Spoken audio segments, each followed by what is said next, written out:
안녕하십니까, 박성호입니다. 러시아 우크라이나 위기가 계속해서 국제사회의 최대 관심사입니다. 일촉즉발, 전운고조 같은 단어들이 신문 헤드라인을 장식하고 있습니다. 제목을 보면 금방이라도 전쟁이 날 것만 같습니다. 그러나 전쟁이 그렇게 쉽게 나는 것은 아닙니다. 서방 세계가 호전적인 국가, 전쟁광으로 묘사하는 러시아는 오히려 전쟁은 옵션이 아니라고 거듭 밝힌 바 있습니다. 랴브코프 외교부 부부장이 이런 러시아의 방침을 말한 바 있고, 세르게이 랴브코프 외교부장이나 푸틴도 나토의 동진 자제를 확약해달라고 서방 측에 요구하고 있습니다. 러시아에 대한 군사적 포위 압박을 멈춰달라는 건데 서방 측은 이를 계속 거부하고 있습니다. 오히려 우크라이나 국경부근 러시아 영토 내에서의 군사연습을 비난하고 있습니다. 서방 측은 구체적인 이유도 없이 러시아를 극도로 공포스러워하고 있습니다. 푸틴, The most dangerous man in the world라는 이 신문기사는 푸틴에 대한 공포를 노골적으로 표현하고 있습니다. 국가 지도자에게 세계에서 가장 위험한 남자라고 표현한 게 아주 이례적입니다. 이 신문기사는 영국에서 학생들의 보충 교재로 사용되고 있습니다. 내용을 보면 푸틴을 누가 멈출 수 있는가?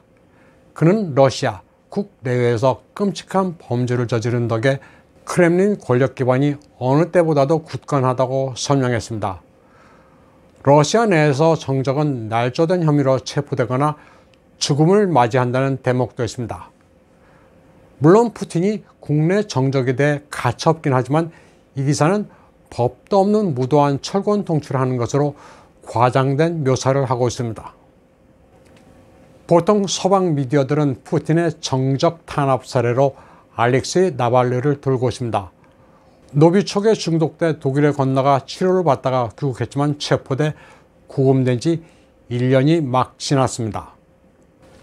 그는 독일에 있는 동안 푸틴의 불법 재산을 파헤친다면서 오랫동안 공들인 듯한 다큐를 만들고 귀국해서는 러시아 전역에서 동시다발적인 반정부 시위를 계획했습니다.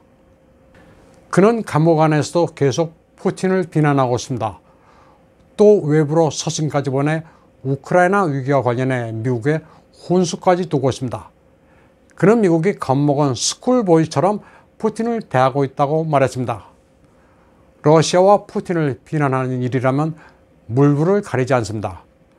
그는 또 독극물 치료 명분으로 독일에 있는 동안 조 바이든과 카말라 해리스의 당선을 축하했습니다. 모스크바의 공식 메시지가 있기도 전이었습니다. 부정선거 논란이 끊이지 않던 시점에 나발리는 자유롭고 공정한 선거를 통해 새로운 지도자를 선출한 미국인들을 축하한다고까지 말했습니다. 때문에 많은 분석가들은 그의 글로벌리스트 커넥션을 의심하고 있습니다. 그는 분명히 단순한 민주화 투사가 아닙니다. 영국에서 학생들의 보조 교재로 사용되는 신문은 또 미국과 그 동맹국들에게 위해를 가하기 위해 스파이들이 끊임없는 공작을 하고 있다고도 묘사합니다. 그런가 하면 러시아가 영국의 브렉시트 국민투표와 2019년 총선에도 개입했다고 주장합니다. 또 이미 미국에서 러시아 커넥션이 근거 없는 것으로 밝혀졌지만 소셜미디어 가짜 뉴스 포스팅으로 도널드 트럼프가 2016년 대선에서 이길 수 있도록 러시아가 조력했다고 주장합니다. 푸틴과 트럼프를 같이 짜고 치는 악당으로 묘사한 겁니다. 영국 학생들에게 러시아의 푸틴에 대한 극도의 부정적 인식을 갖도록 만드는 이런 신문기사들은 오보일 경우 면피를 하기 위해 꼼수를 씁니다. reportedly, supposedly, purportedly, apparently, allegedly, seemingly, 알려진 바에 따르면 이란 부사를 남발합니다. 그리고 늘 익명의 소식통을 인용한다는 특징이 있습니다. 루들리스, 잔혹한, 크리미널, 범죄자, 슬로터스, 인간 백정 같은 극도로 부정적인 단어로 사용해 푸틴을 묘사했습니다. 또 정적은 날조된 혐의로 투옥되거나 죽음을 맞이한다고도 되어 있습니다. 거의 아프리카 수준의 앞뒤 가리지 않는 독재자로 묘사하고 있습니다. 영국의 학생들은 어릴 때부터 이런 신문기사로 러시아에 대한 증오심을 가지게 됩니다. 이 같은 서방 세계의 뿌리 깊은 러시아포비아, 러시아 공포증은 그 유래가 굉장히 오래된 것입니다. 자유, 민주주의를 짓밟는 모스크바의 정치체제, 전 세계에서 음모를 실행하는 강력한 정보기관이라는 이미지를 덧씌우면서 러시아를 서유럽이 아닌 야만스러운 아시아 국가로 규정하기도 합니다. 구체적으로는 자유와 민주주의를 위협하는 모스크바발 전제군주, 위험한 음모를 실현시키려 전 세계로 뻗어나가는 막강한 힘을 가진 정보기관, 서구 문명을 위협하는 야만스러운 아시아 국가라는 이미지는 그 역사가 유구합니다. 그 흔적은 15세기까지 거슬러 올라갑니다. 그리고 구체화된 것은 19세기입니다. 당시 서구 엘리트들은 러시아포비아란 단어를 만들어냈습니다. 당시는 사회적 불평등에 대한 관심이 대두되던 시기였는데 대중들의 시선을 외부에 돌리기 위해 러시아에 대한 비합리적인 공포를 조장했다는 이야기도 있습니다.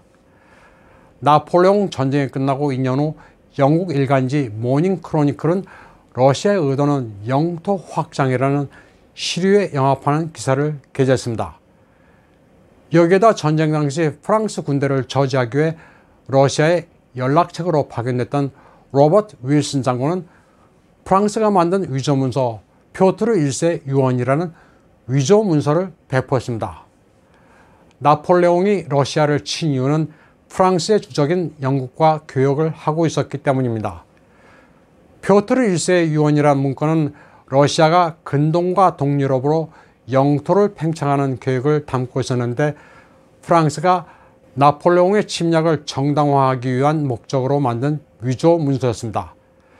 그러나 로버트 윌슨은 개의치 않았습니다. 전쟁을 직접 지켜본 것은 나폴레옹의 몰락에 러시아가 얼마나 기여했는지를 알고 있었습니다. 그리고 러시아가 프랑스보다 더 강력한 적이 될 것으로 전망했습니다. 이후 프랑스에 대항해 협력 관계였던 영국과 러시아는 관계가 틀어졌습니다. 러시아에 대한 영국의 이유 없는 증오와 공포는 지금도 뿌리 깊습니다. 특히 푸틴을 히틀러에 비유하는 등 노골적으로 비하하는 매체들은 대다수가 영국의 것들입니다. 오늘 방송은 여기까지 하겠습니다. 시청해주신 여러분 감사합니다.